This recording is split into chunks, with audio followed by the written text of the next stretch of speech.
नमस्कार, आप देख रहे हैं होम टीवी भारत। किसानों को सामाजिक सुरक्षा और सम्मानजनक वृद्धावस्था देने के उद्देश्य से नाबार्ड ने लखनऊ के एक निजी होटल में एक विशेष कार्यक्रम का आयोजित किया गया।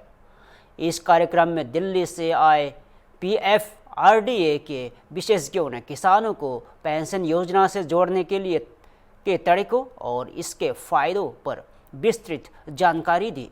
दिल्ली से आए pension fund regulatory and development authority यानी पीएफआरडीए के मुख्य महाप्रबंधक और आशीष कुमार ने बताया कि पहले इस योजना में केंद्र और राज्य सरकार के कर्मचारियों और कॉरपोरेट सेक्टर के लोगों को शामिल किया गया था, लेकिन अब इससे एग्रो सेक्टर और एमएसएमई से जुड़े लोगों तक विस्तारित किया जा रहा है। उन्होंने कहा है कि मकसद साफ है, 60 साल की उम्र के बाद किसानों को सम्मानजनक एनपीएस पेंशन मिल सके।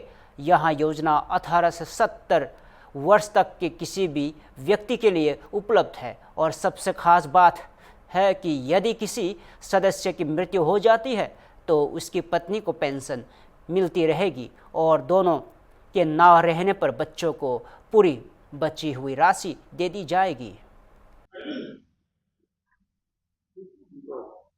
सर अपना परिचय दे दीजिए। मैं आशीष कुमार, मुख्य महाप्रबंधक पीएफआरडीए नई दिल्ली से आया।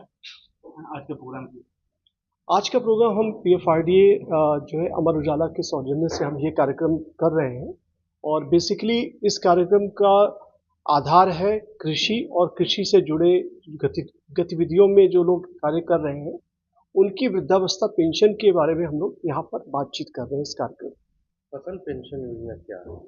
ये फसल पेंशन योजना नहीं है, बेसिकली ये एनपीएस है, राष्ट्रीय पेंशन प्रणाली है, जिसमें कि हम पहले भारत सरकार के जो कर्मचारी थे उनको हमने शामिल किया, फिर हमने राज्य सरकार के कर्मचारियों को शामिल किया, फिर इसके बाद हमने कॉर्पोरेट जो कर्मचारी हैं उनको भी हमने इसमें शामिल किया।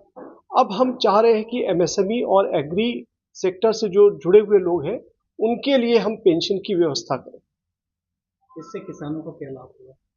किसानों की जो जब तक वो कार्य करते हैं 60 साल के पहले तक या 65 साल के पहले तक, तब तक उनकी इनकम जो है कुछ होती है, लेकिन 65 साल के बाद जब वो कार्य करने के लायक नहीं रह जाते हैं, उनके पास कोई आमदनी का जरिया नहीं रहता है, इसलिए हम ये चाहते हैं कि वो अपने कार्य करने के दौरान ही पर्याप्त जो है सेविंग्स करें और उनको एनपीएस में इन्वेस्ट करें ताकि वो 60 साल 65 साल के बाद एनपीएस के माध्यम से पेंशन प्राप्त कर सकें। एनपीएस में क्या क्या प्रावधान है किसानों के लिए?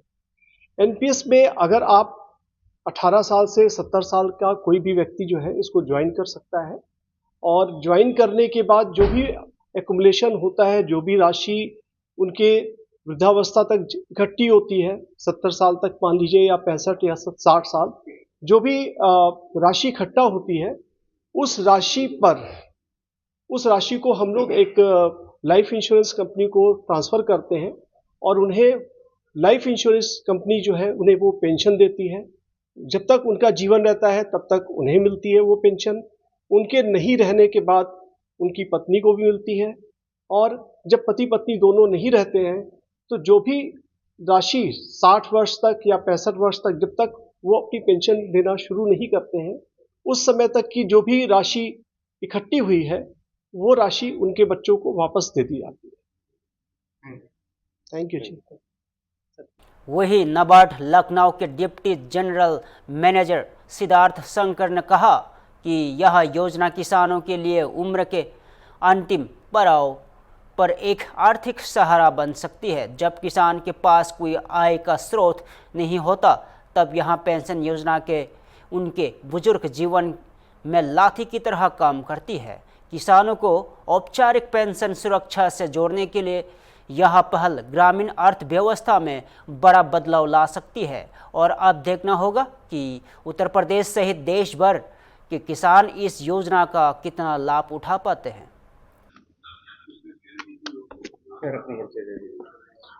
मेरा नाम सिद्धार्थ शंकर है, मैं डिप्टी जनरल मैनेजर नाबार्ड से हूँ।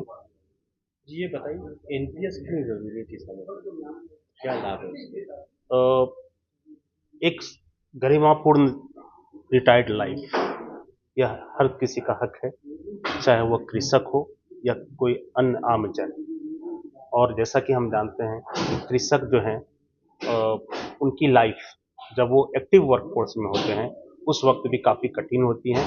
उन्हें विभिन्न बाधाओं का, अनिश्चितताओं का सामना करना पड़ता है।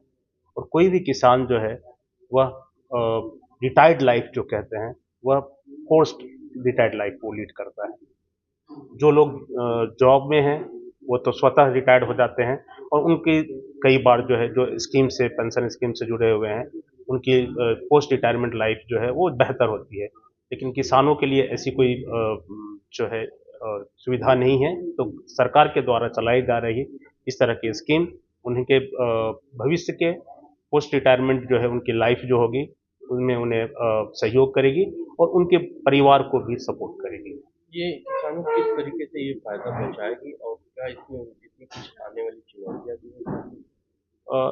निश्चित तौर पे जो इस तरह के सोशल सिक्योरिटी स्कीम है जो खास करके ऐसे वर्ग के लिए सरकार जो है वो अ, उनके केंद्र में रखती है, ऐसे वर्ग को जिनके पास जो है सुविधाओं का अभाव है।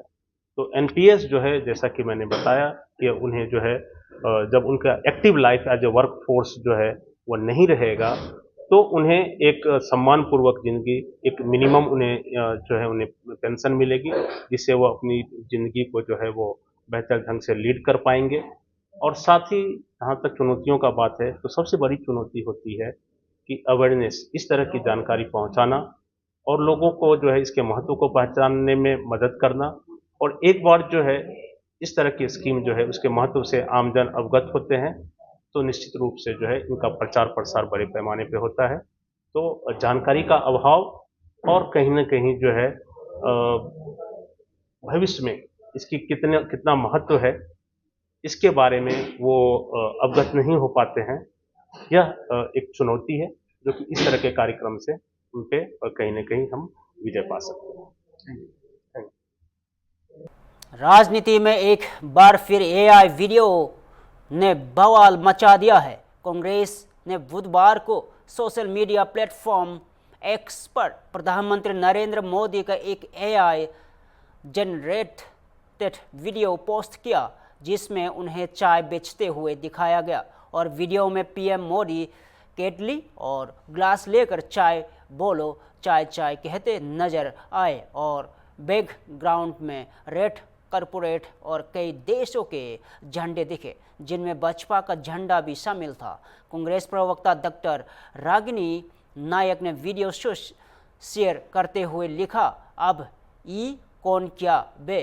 वीडियो सामने आते ही भाजपा ने कड़ी प्रतिक्रिया दी और भाजपा प्रवक्ता शहजाद पूनावाला ने इसे शर्मनाक बताते हुए कहा कि कांग्रेस ओबीसी समुदाय से आने वाले प्रधानमंत्री को बर्दाश्त नहीं कर सकती। मध्य प्रदेश भाजपा प्रवक्ता पंकज केतुवर्दी ने भी कहा कि कांग्रेस को जनता पिछले 10 सालों से जवाब दे रही है और इससे कृत्य पार्टी की छवि को नुकसान पहुंचाते हैं। राजनीतिक गलियारों में एआई वीडियो को लेकर घमासान तेज हो गया है और एआई वीडियो विवाद ने राजनीतिक बहस को नई ऊंचाई दे दी है और अब देखना होगा कि कांग्रेस और भाजपा इस पर आगे क्या कदम उठाती है।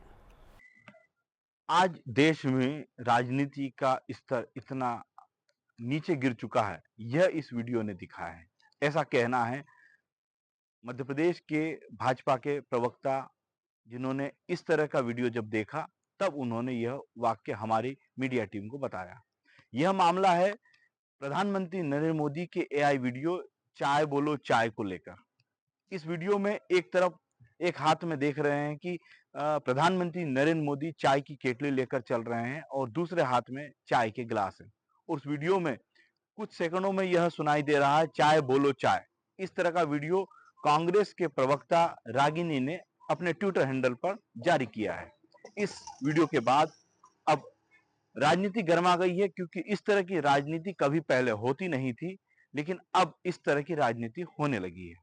इस वीडियो के बाद राजनीतिक गलियारों में यह वीडियो बहुत ट्रेंड कर रहा है और लगातार इस पर कई तरह के सवाल जवाब कांग्रेस और बीजेपी दोनों पक्षों से आ रहे हैं। हालांकि जब भाजपा के प्रवक्ता मध्य प्रदेश से पंकज जी से इस मामले में बात की तो उनका कहना है कि जनता पूरे भारत की लगातार कांग्रेस को दबा। कांग्रेस ने चाय वाला वीडियो एआई का जारी किया है और जिस तरह की बात लिखी क्या देखिए, मुझे लगता है कि कांग्रेस पार्टी ने जिस प्रकार की निर्लजता धारण करी है, उसकी दूसरा उदाहरण मिलना कठिन है। भारत देश के सबसे सशक्त प्रधानमंत्री आदरणीय नरेंद्र मोदी जी के साथ एआई वीडियो बनाकर इस प्रकार प्रधानमंत्री पद की गरिमा के साथ खिलवाड़ करना, ये ही शायद राहुल गांधी, सोनिया गांधी जी की संस्कृति है। राहुल जी और सोनिया जी के इशारे पर ये बार-बार एक व्यक्ति को अपमानित करते हैं जिसने माँ भारती का मान बढ़ाया। तो वो राहुल गांधी जी और सोनिया गांधी जी, जिनके लिए भारत, भारतीयता और भारत के लोगों के प्रति, भारत के संविधान के प्रति सम्मान नहीं है, उसी प्रकार के कृत्य करेंगे। जनता इनको 2014 से बराबर उत्तर दे रही है। आप इस प्रकार प्रधानमंत्री जी का नकली वीडियो डालकर क्या संदेश देना चाहते हो? क्या इस प्रकार के नकली वीडियो डालकर आप असल राजनीति कर पाओगे, जो जनता के दिलों को जीतने की है, जो मोदी जी ने किया?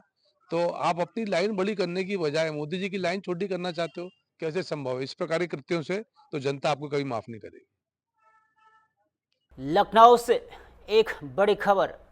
जनेश्वर मिश्रा पार्क को निजी हाथों में दिए जाने के प्रस्ताव के खिलाफ समाजवादी पार्टी ने आज जोरदार प्रदर्शन किया।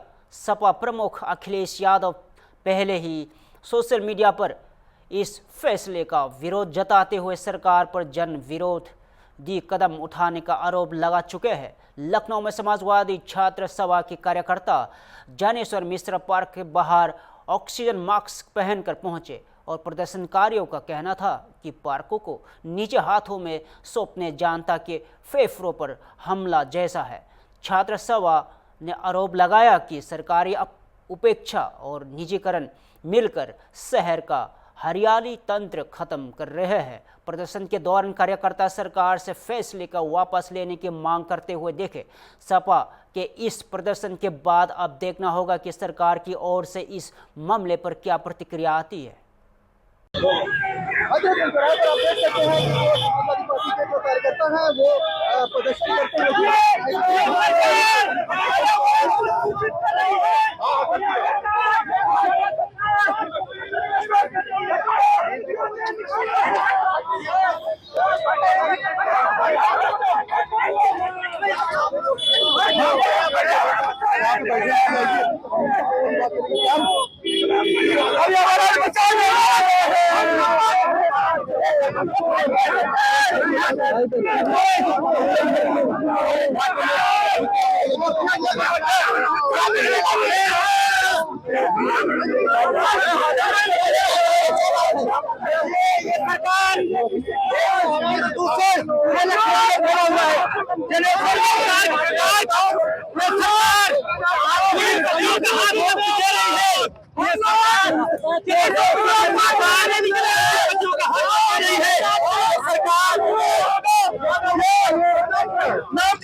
बुलंदशहर के खुर्जा नगर कोतवाली क्षेत्र से बड़ी खबर।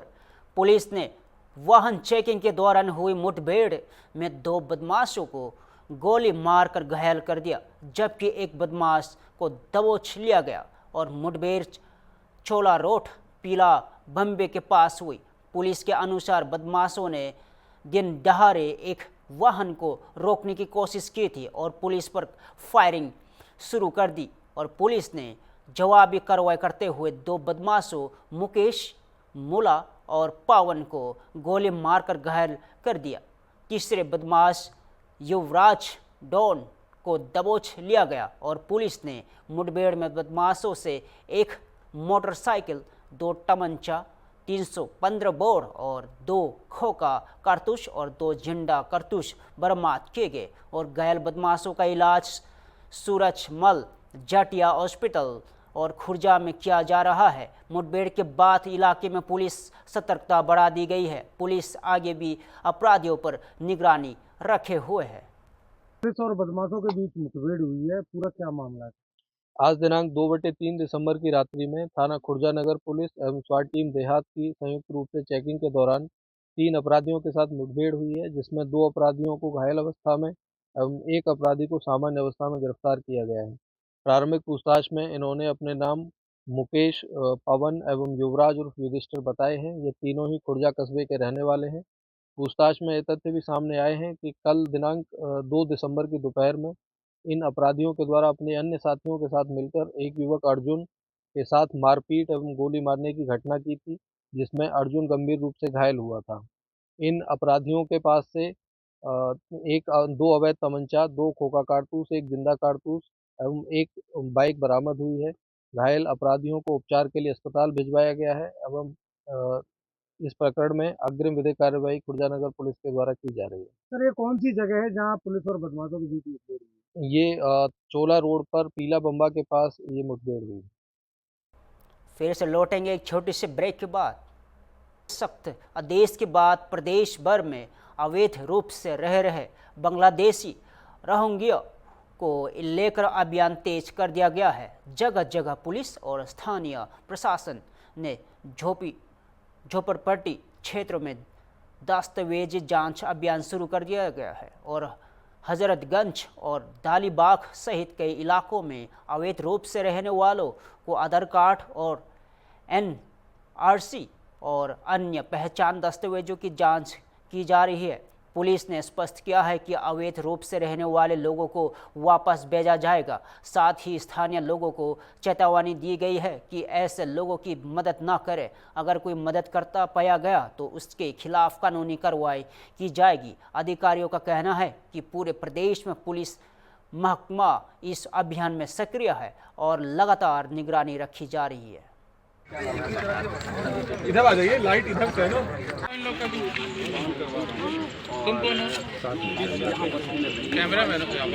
साफ सफाई के काम में लगे हुए लोग हैं, उनसे पूछताछ हो रही है, कागज चेक किए जा रहे हैं, आधार कार्ड चेक किया जा रहा है और बाकायदा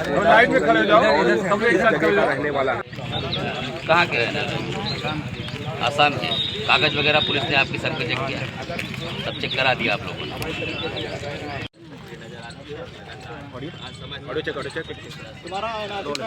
उत्तर प्रदेश के मुख्यमंत्री योगी आदित्यनाथ के निर्देश पर प्रदेश भर में अभियान चलाया जा रहा है, जो अवैध तरीके से रोहिंग्या और बांग्ला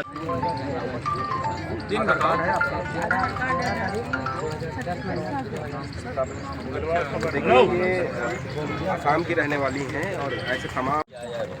राजापुरी बगीचा आधार कार्ड है आपके मोबाइल, दिखाओ तो।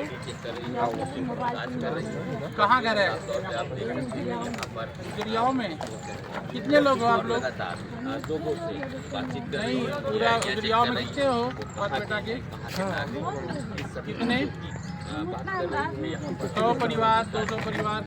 लखनऊ से है गंभीर और मामला सामने आया है। गोमती थाना क्षेत्र के विशालखंड 2 में हुई हत्या का पुलिस ने खुलासा करते हुए 2 आरोपियों को गिरफ्तार किया गया है।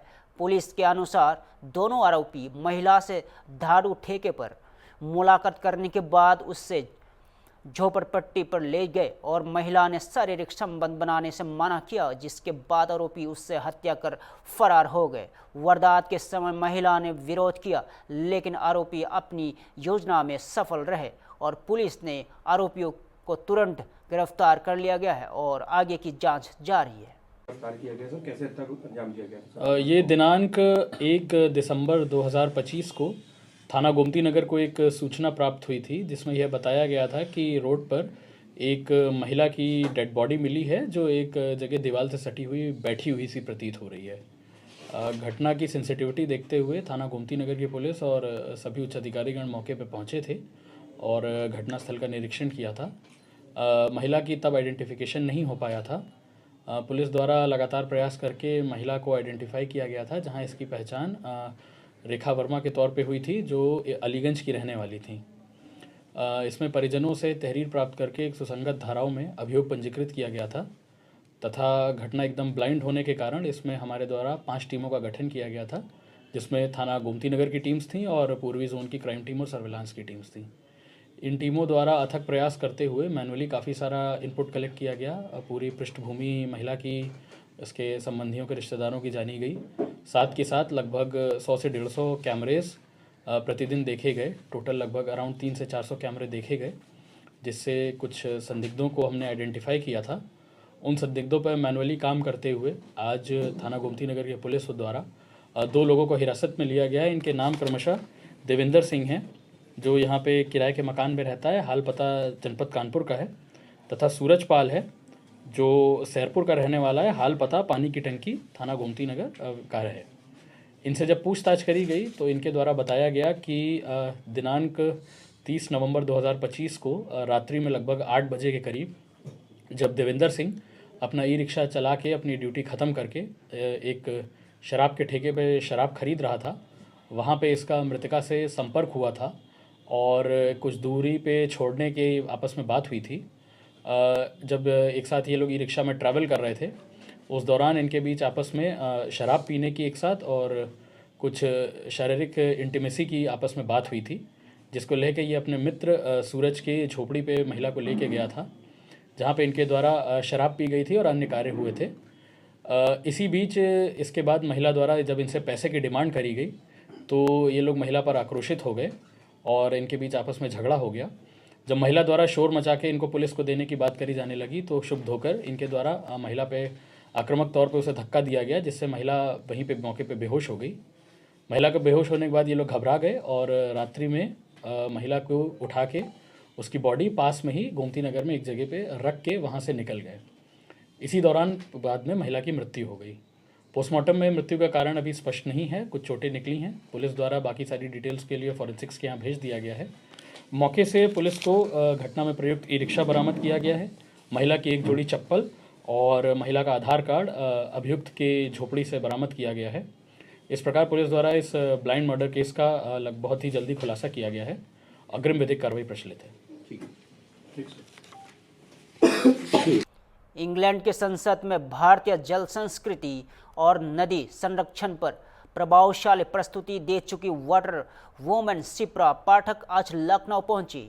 शिप्रा पाठक वही पर्यावरण कार्यकर्ता है जिन्होंने गोमती नदी के उद्गम स्थल से लेकर कैंथी तक 1008 किलोमीटर की पद यात्रा कर दुनिया के सामने गोमती की दिव्यता और महत्व को स्थापित किया और इंग्लैंड में उन्होंने भारतीय नदियों विशेषकर गोमती की सांस्कृतिक और पर्यावरणीय महत्व पर प्रस्तुति दी थी, जिससे अंतर्राष्ट्रीय स्तर पर काफ़ी सराहना गया और लंदन में महाकुंभ पुस्तक का विमोचन होने के बाद अब वहां से एक प्रतिनिधि मंडल भी भारत आने की तैयारी में है और लखनऊ पहुंचकर शिप्रा पाठक ने आज गोमती पूजन किया और लोगों से अपील की है कि गंगा और गोमती जैसी नदियों का महत्व समझे और उनके संरक्षण में आगे आए। शिप्रा पाठक गोमती नदी की इस तरह की लंबी पद यात्रा करने वाले देश की पहली महिला मानी जाती है। आप लखनऊ आई हैं तो गोमती नदी को लेकर क्या विचारधारा है, क्या सोच है, किस तरह से काम कर रही है? नर्मदे हर हर हर गोमती। सबसे पहले तो मैं आदि गंगा गोमती के चरणों में प्रणाम करती हूँ। जैसा कि आप सब लोग जानते हैं कि शायद भारत की वो इकलौती परिक्रमा है जो माँ गोमती के उद्गम से उनके संगम तक मैंने की थी और तभी ये प्रण भी किया था कि गोमती के दोनों किनारों को हमें हरा भरा बनाना है और गोमती जो राजधानी लखनऊ की जीवित इकाई है उसको सच में जागृत करके इस राजधानी को पूर्वकालीन अवस्था में लेकर आना है। और इसी में पिछले दिनों मैं लंदन गई थी तो इंग्लैंड की पार्लियामेंट में मैंने वहाँ भी आदि गंगा गोमती का विषय उठाया था कि कैसे हमारी नदियों को माँ और देवी केवल भारत में माना जाता है। तो मेरी माँ गोमती से वो आस्था है और मुझे लगता है कि जो गंगा से भी पहले आई हुई है पृथ्वी पर, उस गोमती के प्रति हम सबका भाव जागृत अवस्था में आना चाहिए। नहीं, अभी लंदन पार्लियामेंट में जब मैं गई थी बोलने, तो वहाँ की मेयर के द्वारा हमने महाकुंभ में जो हमारे पंचतत्व संस्था के कार्य थे, जिसमें हमने थैला थाली और पौधों का वितरण 45 दिन कुंभ में रहकर किया था, उसकी एक बुकलेट तैयार की थी जिसका अंग्रेजी संस्मरण का विमोचन हमने लंदन की मेयर के द्वारा कराया।